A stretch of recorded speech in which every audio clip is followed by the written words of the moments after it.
بسم اللہ الرحمن الرحیم، السلام علیکم۔ آج کے پاکستان افیئر کے لیکچر میں ہم causes of the downfall of Mughal empire پہ بات کریں گے۔ مغل امپائر کے ڈاؤن فال کے بہت سی کازز ہیں، اور آج کے اس لیکچر میں ہم دیکھیں گے کہ کون سی ایسی امپورٹنٹ کازز ہیں جس کی وجہ سے مغل ڈائنیسٹی کولیپس ہوئی۔ 1526 میں اسٹیبلش ہوئی، اور یہ بابر نے اسٹیبلش کی، اور اس کے بعد اورنگزیب تک اس کے 6 حکمران یا کنگ آئے، اور انہوں نے 1707 میں اورنگزیب کی جب ڈیتھ ہوتی ہے تو یہ فرسٹ فیز ہے مغل امپائر کا، جس میں ہم ان کو ارلی مغلز کہتے ہیں، اور یہ 1526 سے لے کے 1707 تک اس کے 6 حکمران آئے۔ اس میں سب سے زیادہ جو کنسولیڈیشن کی مغل امپائر کی وہ اکبر نے کی، اور اس کا ٹینیور 51 ایئرس تھا، اور اس کے بعد اورنگزیب نے کی جس کا 49 ایئرس تھا۔ لیکن یہ جو ارلی مغلز تھے، جس میں بابر، ہمایوں، اکبر، جہانگیر، شاہ جہان اور اورنگزیب تھے، ان کے وقت میں مغل امپائر جو تھی وہ پیک پہ تھی اور بہت زیادہ اسٹرانگ تھی، اور اورنگزیب کے بعد اس کا ڈاؤن سلائڈ شروع ہوتا ہے، اور یہ ڈاؤن سلائڈ اورنگزیب کے دور سے شروع ہو کے پھر یہ 1707 میں جب ڈیتھ ہوتی ہے اورنگزیب کی، تو یہ 1707 میں بہادر شاہ ون اس میں کنگ بنتا ہے۔ تو اس میں آپ یہ دیکھیں گے کہ اس میں ٹینیور بہت کم ہونا شروع ہو گیا، 5 سال کا، 1 سال کا، 6 سال کا۔ تو جو کنسولیڈیشن کی تھی اورنگزیب تک میں، جہاں پہ مغل امپائر میں جو رولرز تھے ان کا ٹینیور بہت زیادہ تھا، تو یہ لیٹر مغلز کے درمیان میں لیٹر مغلز کے ٹینیور میں وہ بہت کم ہوتا گیا۔ محمد شاہ 29 سال، اور اس کے بعد پھر احمد شاہ 6 سال، اور عالمگیر 5 سال، پھر شاہ عالم 2 47 ایئرس، اور اکبر 2 31 ایئرس، اور بہادر شاہ 2 جو آخری حکمران تھا وہ 20 سال تک حکمران رہا۔ تو یہ پیریڈ جو ہے 1707 سے لے کے 1857 تک کا، یہ پیریڈ مغل امپائر کے ڈیکے کا پیریڈ ہے، جس میں گریجولی یہ امپائر جو ہے وہ ویک ہوتی گئی، اور الٹیمیٹلی یہ 1857 میں کولیپس کر گئی۔ اگر اوور آل پیریڈ دیکھیں مغل امپائر کا، تو 1526 میں بابر نے اس کو اسٹیبلش کیا، اور 1857 میں بہادر شاہ 2 یا بہادر شاہ ظفر اس کا آخری حکمران رہا۔ تو اس طریقے سے یہ 331 سال تک یہ حکومت رہی مغلز کی انڈیا پہ، اور 331 سال کے بعد یہ کولیپس کر گئی۔ اب اسٹیٹس بنتی ہیں، کولیپس ہوتی ہیں، یہ ایک نیچرل پروسیس ہے اسٹیٹس کا، لیکن مغلز نے یہ 331 سال کا پیریڈ جو انڈیا میں گزارا، یہ one of the lengthiest period of the empire in subcontinent. تو یہ ایک اچھا پیریڈ تھا جو انہوں نے گزارا، لیکن یہ سلطنت اتنی مضبوط تھی مغلز کی، اور اورنگزیب کی وفات تک یہ سلطنت بہت مضبوط تھی، اور اس کے بعد یہ گریجولی ڈکے ہونے لگی، اور 1707 سے لے کے اس کو 1857 تک 150 سال کا ٹائم لگا اس کو کولیپس ہونے میں۔ تو یہ اتنی ڈیپ روٹیڈ تھی، اتنی ویل انٹرینچ تھی کہ یہ ایک دم سے کولیپس نہیں ہوئی، یہ گریجولی کولیپس ہوئی، اور اس کو کولیپس ہونے میں 150 سال یا 1.5 سینچری کا ٹائم لگا۔ تو آج کے لیکچر میں ہم یہ دیکھیں گے کہ مغلز جو ہے ان کے ڈکے کا یا ان کے ڈاؤن فال کے ریزنز کیا تھے۔ اگر یہ کوشچن آپ کو آتا ہے پیپر میں، تو اس کو سالو کرنے کے لیے جو مین باڈی ہے اس کی، پہلے تو آپ نے انٹروڈکشن میں یہ چیزیں جو میں نے بتائی ہیں یہ انٹروڈکشن میں لکھنی ہے، اس کے بعد مین باڈی ہے، اس کے آپ نے 5 یا 6 پیراگراف بنانے ہیں، اور وہاں پہ آپ نے اس کو ہیڈ وائز لکھنا ہے۔ پولیٹیکل کازز کیا تھی، اکنامک کازز کیا تھی، سوشل کازز کیا تھی، ایڈمنسٹریٹو کازز کیا تھی، ایکسٹرنل کازز کیا تھی۔ تو یہ اس طرح ہیڈ وائز آپ نے اس کو لکھنا ہے، اور میں نے یہ ہیڈ وائز اسی طریقے سے لکھی ہوئی ہیں، آپ اس کو سمجھ لیں، اور اسی طریقے سے آپ نے اس کو ہر کاز کو ایک الگ پیراگراف دینا ہے۔ تو پہلی کاز جو ڈاؤن فال کی تھی ان کی، وہ تھی that was the political cause. Political cause, political causes میں 6-7 پوائنٹ ہیں جو امپورٹنٹ ہیں، وہ میں آپ کو جسٹ ہم اس کو دیکھتے ہیں۔ ایک تو vastness of the empire and incapable later Mughals. ایک تو سلطنت بہت وسیع تھی، یہ سلطنت ادھر افغانستان کے بارڈر سے، اور بعض وقت قندھار بھی ان کی حکومت میں شامل تھا، تو وہاں سے شروع ہوتی تھی اور ادھر برما تک ان کی حکومت چلی جاتی تھی. تو یہ واسٹنس جو ہے اس کی بہت زیادہ تھی، اور اتنے وسیع حکومت کو لمبے عرصے تک کے لیے انٹیکٹ رکھنا بہت مشکل کام تھا.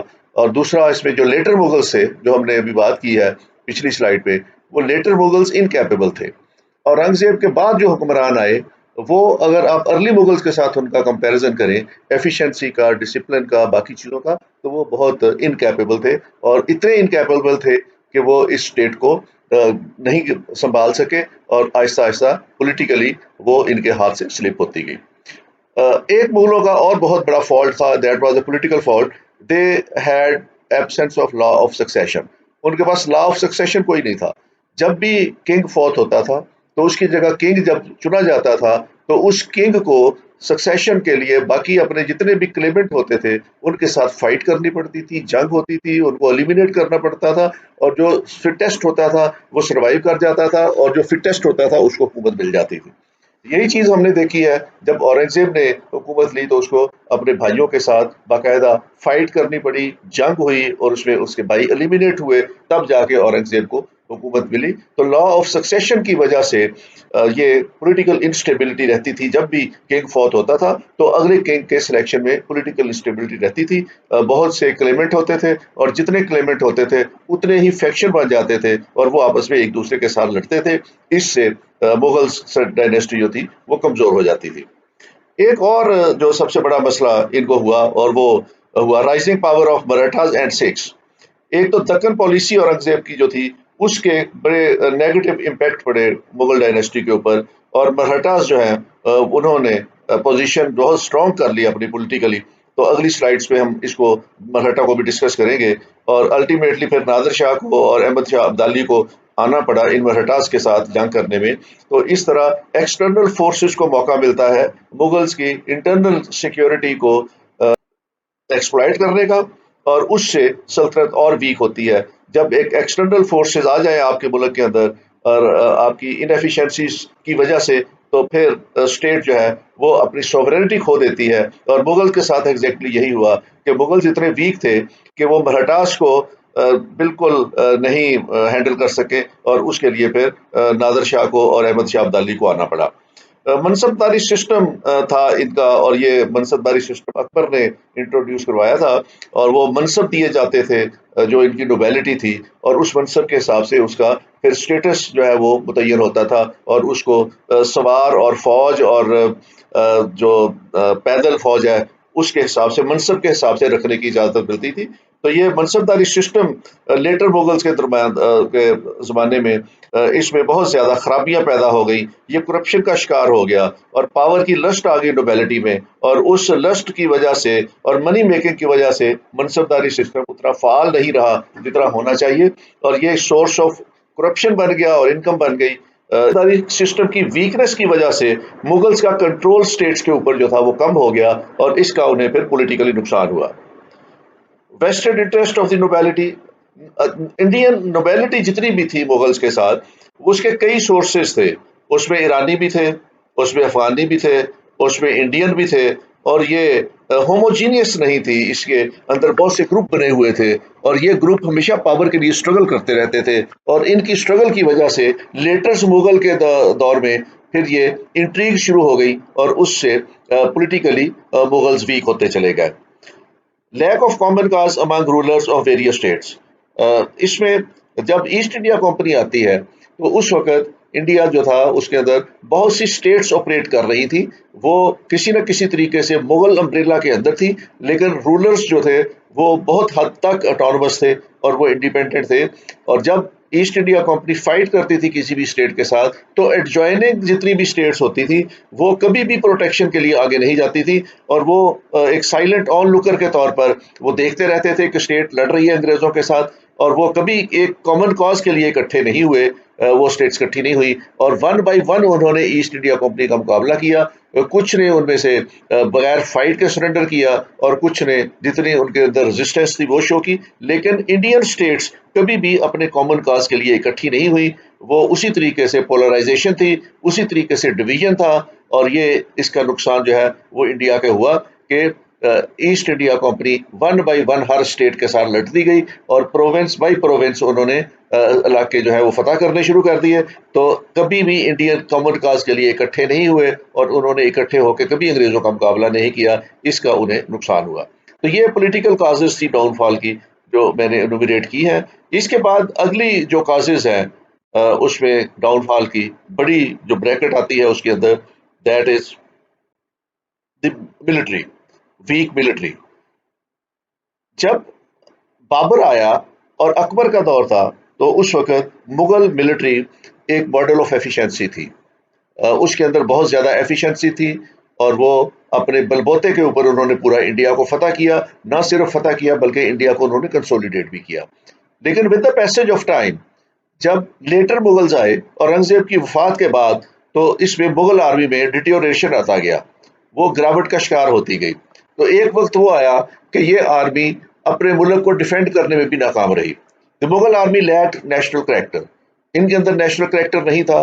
یہ منصبداری سسٹم میں انہوں نے اسٹیٹس کو، صوبوں کو اور بہت سے دوسرے نوبیلٹی کو منصب الاٹ کیے ہوئے تھے اور وہ منصب دار جو تھا وہ جس طرح کا اس کا منصب تھا یا منصب کا جو اس کا رینک تھا اس کے حساب سے وہ اپنی آرمی مینٹین کرنے کا پابند ہوتا تھا. تو اس آرمی کے اندر ایک نیشنل کوہیژن نہیں تھا. یہ آرمی مختلف منصبدار کے نیچے اس کی اپنی نجی آرمی کے طور پر کام کرتی تھی اور اس میں نیشنل کریکٹر نہیں تھا. اور جب اس آرمی کو فائٹ کرنے کی ضرورت پیش آئی with the East India Company تو یہ ایک نیشنل کریکٹر کے ساتھ، نیشنل کنسنسس کے ساتھ یا نیشنل یونٹی کے ساتھ فائٹ نہیں کر سکی. اس کا پھر مغلوں کو نقصان ہوا. اگلا بڑی وجہ جو تھی the long and unsuccessful war against the Marathas. Marathas کے ساتھ ایک لمبی جنگ لڑنی پڑی اور یہ جنگ جو ہے وہ بہت حد تک ڈی مورلائز کرتی رہی مغل آرمی کو اور اس میں پھر آرمی کے اندر وہ اسپرٹ نہیں رہی فائٹ کا، وہ جذبہ نہیں رہا اور اس لمبی جنگ نے مغل آرمی کو تھکا دیا یا ان کے جو انیشیٹو تھے اس کا وہ ان سے چھن گیا. تو یہ آرمی پھر ڈی مورلائز ہو گئی اور اس ڈی مورلائزیشن میں وہ پھر اپنا اوریجنل ٹاسک جو تھا انڈیا کو ڈیفینڈ کرنا فرام دی ایکسٹرنل ایگریشن وہ کرنے میں ناکام ہوئی. Absence of naval force compromise security, یہ ایک ایسا پہلو تھا جس کو مغلز نے اگنور کیا.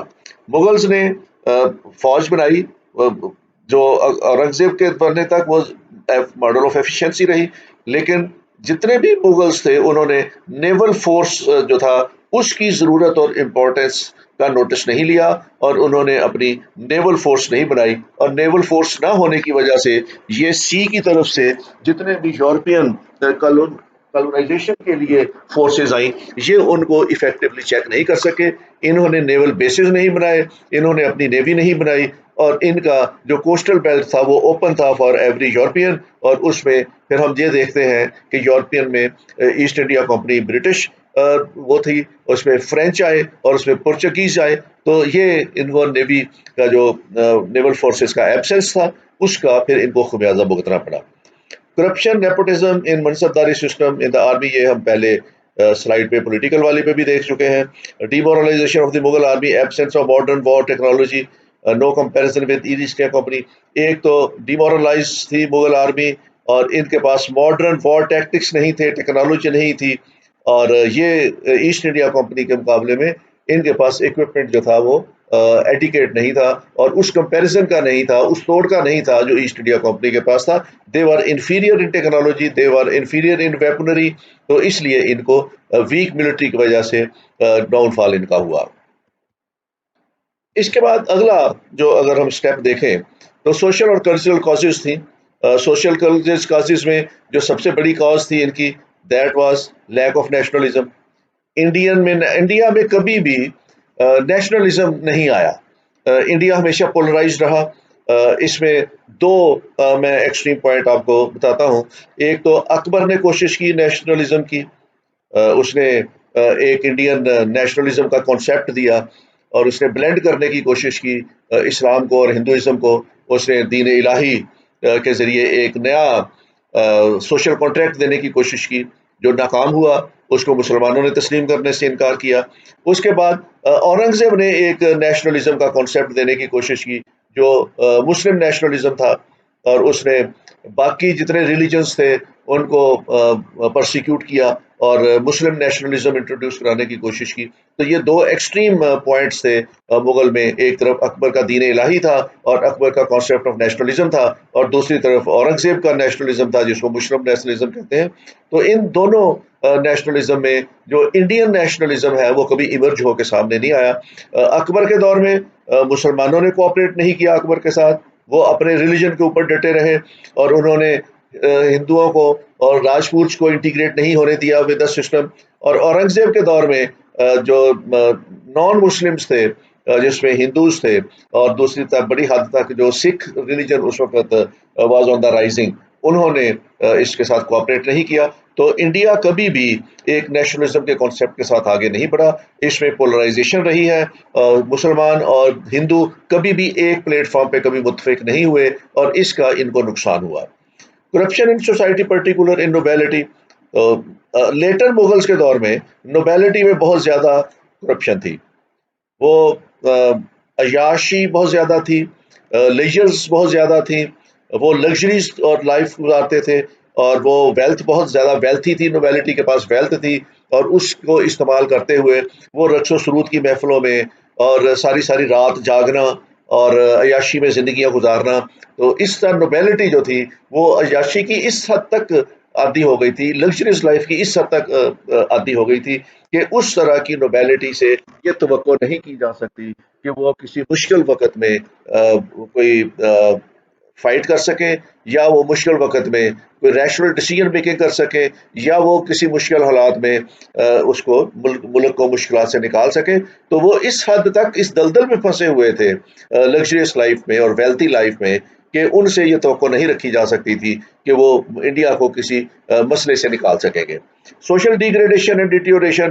نہ صرف نوبیلٹی بلکہ عام سوسائٹی بھی ڈیگریڈیشن کا شکار تھی. جتنی سوشل ایولز نوبیلٹی میں تھی اتنی ہی سوشل ایولز جو تھی وہ سوسائٹی میں آئی ہوئی تھی، اور وہ سوسائٹی جو تھی وہ ایک سوشل ایولز میں عیاشی میں جو تھی وہ زندگی گزار رہی تھی. تو اس طرح کی جب حالات ہو جائیں اس میں پھر بہتری کے پہلو یا بہتری کے امکانات بہت کم ہو جاتے ہیں. Evil practices and excessive wealth luxury and leisure in society. تو جیسے اس کے بعد اگلی ڈاؤن فال کی کازز جو تھی وہ ریلیجس کازز تھیں، اور ریلیجس کازز میں پہلی سلائڈ پہ ہم ڈسکس کر چکے ہیں اکبر دین الہی اور اورنگز ریلیجس پالیسی. یہ دو ایکسٹریم اینڈز تھے. ایک طرف اکبر نے ایکسٹریم اینڈز کیا کہ اس نے ایک نیا دین ایجاد کرنے کی کوشش کی، اس نے بلینڈ کرنے کی کوشش کی جتنے بھی ریلیجنس تھے اس وقت. وہ صلح کل کی بات کر رہا تھا اور اس میں ایک نیا دین بقول جو اس وقت کے صوفیز تھے کہ اس نے ایجاد کرنے کی کوشش کی، اور اس پاور سے جو اس کو ایز اے کنگ ملی ہوئی تھی اس سے اس نے ٹرانسگریس کرنے کی کوشش کی، جس کو مسلم نوبیلٹی نے اور مسلم کلرجی نے اس کو روکا. اور دوسری طرف اورنگزیب تھا جس نے ریلیجس پالیسیز جو انفورس کرنے کی کوشش کی، اور اس میں اس نے پھر ہندوؤں کے ساتھ اور سکھوں کے ساتھ اس نے بڑا ٹریٹمنٹ جو تھا رف ٹریٹمنٹ اس نے دیا. تو یہ ایک ریلیجس پالیسیز جو تھی دونوں کی، اکبر کی بھی اور اورنگزیب کی بھی، یہ ایک دوسرے کے متضاد تھی. اس سے انڈین نیشنلزم کو بھی نقصان پہنچا. Aurangzeb and his religious fanaticism had alienated the vast majority of the Hindus. Religious persecution by Aurangzeb. Aurangzeb پہ یہ الزام لگتا ہے کہ اس نے ریلیجس پرسیکیوشن کی، اور اس پرسیکیوشن کی وجہ سے ہندوز جو مرہٹاز تھے اور راجپوت تھے وہ، اور سکھس جو تھے انہوں نے اپنا جتنا بھی ہیلپ تھی اسٹیٹ کو وہ وڈرا کی، اور انہوں نے کسی بھی اسٹیج کے آ کے مغلز کے ساتھ کوئی ایسا برتاؤ نہیں کیا، بلکہ انہوں نے مغلز کے اگینسٹ اتحاد بنائے اور مغلز کے اگینسٹ کام کیا، جس سے الٹیمیٹلی مغلز جو ہیں وہ ویک ہونے شروع ہوئے. اورنگزیب کے اوپر دو بڑے الزامات لگتے ہیں. ایک الزامات یہ ہے کہ گرو تیغ بہادر کو جو ہے اس نے ایگزیکیوشن کی، اور یہ ایگزیکیوشن جو تھی اس سے سکھ جو تھے وہ اورنگزیب کے خلاف ہو گئے. اور اس میں گرو تیغ بہادر 9th گرو تھے سکھزم کے، جو سکھ ریلیجن کا پرچار ہوا اس میں، تو اس کے 9th گرو تھے، اور یہ سکھزم کا لیڈر بھی رہا گرو تیغ بہادر 1665 سے لے کے 1675 تک. یہ 10 سال تک ان کا سکھوں کا گرو رہا. اور یہ جو چھٹے گرو تھے سکھ ازم کے، گرو گوبند سنگھ، ان کا بیٹا تھا، اور اس کو بلایا گیا دلی میں دربار میں، اورنگزیب کے دربار میں، اور 1675 میں اس کے جو مذاکرات تھے اورنگزیب کے ساتھ یہ ناکام ہوئے، اور اس کے بعد پھر اس کی اسیسینیشن کروا دی. He was beheaded on the orders of Aurangzeb.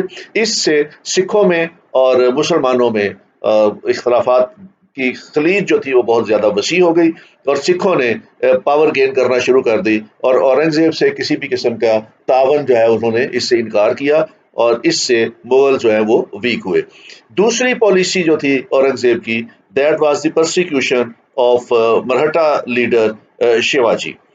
یہ شیواجی جو تھا اس نے اپنی ایک سلطنت بنائی، عادل شاہی سلطنت بیجاپور کی جو تھی اس کی جگہ پہ اس نے مرہٹا امپائر بنائی، اور یہ 1674 میں 1674 میں یہ ہوا، اور اس پہ بھی جو ہے وہ اورنگزیب جو تھا وہ ناراض تھا اس سے، اور اس نے اس کی پرسیکیوشن کرائی. اس سے مرہٹاز جو تھے وہ اورنگزیب کے خلاف ہوئے، اور الٹیمیٹلی پھر مرہٹاز نے اورنگزیب کے خلاف اور مغل سلطنت کے خلاف کام شروع کیا، جس سے مغل سلطنت پھر کافی حد تک ویک ہوئی.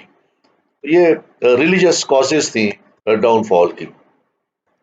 اس کے بعد اکنامک کازز میں میجر جو تھی وہ deterioration of the economic conditions, جس میں جو کنگ تھا مغل کنگز، یہ جتنے بھی مغل کنگز رہے ہیں اگر آپ ان کا گریجویٹ دیکھیں یا ان کے باقی چیزیں دیکھیں، پمپ اینڈ شو دیکھیں، تو یہ لگژریس لائف کے عادی تھے. اور جو لیٹر مغلس تھے اور جو لیٹر پرنس تھے وہ بہت زیادہ لگژریس لائف کے عادی تھے، اور ان کی اس لگژری کی وجہ سے ہمیشہ جو اکنامک کنڈیشن رہی وہ انڈیا کی خراب رہی. اور انہوں نے جتنی ویلتھ اکٹھی کی اور ٹیکسیشن سے جو پیسے اکٹھے ہوتے تھے یہ عوام کی فلاح کے لیے خرچ نہیں کرتے تھے، یہ اپنی ذاتی چیزوں کے لیے خرچ کرتے تھے. کبھی تاج محل بنا دیا، کبھی ہرن منار بنا دیا، کبھی یہ بادشاہ سلامت کے لیے فورٹ بنا دیا. اس طرح کی چیزیں کرنے میں زیادہ انٹرسٹڈ تھے. اور جب ویسٹ جو تھا وہ یونیورسٹیز بنا رہا تھا اور وہاں پہ لوگوں کو ایجوکیشن دے رہا تھا، تو یہ مغل جو تھے یہ اپنی ذاتی امپائر اور ذاتی تسکین کے لیے سامان کر رہے تھے. تو اس سے بہت زیادہ اکنامک بینکرپسی آتی ہے انڈیا میں، اور یہ پیسہ جو ان کو لگانا چاہیے تھا ان کے لیے ڈیفینس کے لیے، جو ریسورسز کے لیے یا ان کے لیے ڈیفینس کے اکوپمنٹ کے لیے اور ٹیکنالوجی کے لیے، اس میں سائنٹیفک انوویشن کی طرف پیسہ نہیں لگا، یہ سارا ان کی لگژریس لائف پہ لگا. اور الٹیمیٹلی جب پھر ان کو ایسٹ انڈیا کمپنی کا مقابلہ کرنا پڑا تو اس کے لیے پھر یہ اکوپ نہیں تھے. Heavy taxes imposed by Aurangzeb and his successors impoverished the peasants and the merchants and reduced the revenue of the state. Frequent wars and invasion drained the treasure of resources of the empire. جنگوں کی وجہ سے ان کے اوپر کافی resources کا drain out ہوا. Corruption and mismanagement of the officials of noble further worsened the economic situation. Later Mughals کے درمیان جو ان کی ایڈمنسٹریشن تھی یا مینجمنٹ تھی یا آفیشلز تھے وہ ہائیلی کرپٹ تھے، اور انہوں نے بہت زیادہ کرپشن کی، اور لوگوں کے ساتھ خاص طور پر یہ لینڈ ریونیو کے سلسلے میں انہوں نے لوگوں کے ساتھ بڑی زیادتیاں کی، اور اس سے جو لوکلز تھے وہ ڈی ایلینیٹڈ ہو گئے ود دی امپائر، اور انہوں نے کسی قسم کا ساتھ دینے کی کوئی کوشش نہیں کی. The Mughal Empire became bankrupt and unable to meet its expenses and obligations. تو یہ اکنامک بینکرپسی تھی، یہ بھی ایک بڑی کاز تھی مغل ڈاؤن فال کی. اس کے بعد ایڈمنسٹریٹو کازز میں جو 3-4 پوائنٹ ہیں اس میں inefficient and corrupt government machinery, bureaucracy, nobility, governors اور جتنے بھی اہلکار تھے سرکاری اہلکار ان میں اسی طریقے سے انیفیشنسی تھی اور کرپشن تھی جیسے مغل رولرز کے اندر تھی، جیسے ان کے پرنسز میں تھی. نیپوٹزم اینڈ فیورٹزم، جتنے بھی منصبداری سسٹم تھا وہ فیورٹزم پہ ہوتا تھا یا نیپوٹزم کی بیسس پہ ہوتا تھا، اور ایبسنس آف سوشل جسٹس، عام بندے کے لیے سماجی انصاف کا کوئی رستہ کھلا نہیں تھا. تو نوبیلٹی جو تھی اس نے تمام جتنے بھی انسٹیٹیوشنز تھے سوشل اور پولیٹیکل، اکنامک اور ایڈمنسٹریٹو، اس پہ وہ قبضہ کیے ہوئے تھے، اور ایک عام آدمی کا کوئی پرسان حال نہیں تھا. External causes were very important, اور ایکسٹرنل کازز میں rising power of the west. یورپ سارے کا سارا اس وقت کالونائزیشن کے لیے نکلا ہوا تھا. یہ ایشیا کو بھی کالونائز کر رہے تھے، یہ افریقہ کو بھی کالونائز کر رہے تھے، یہ امریکہ کو بھی کالونائز کر رہے تھے.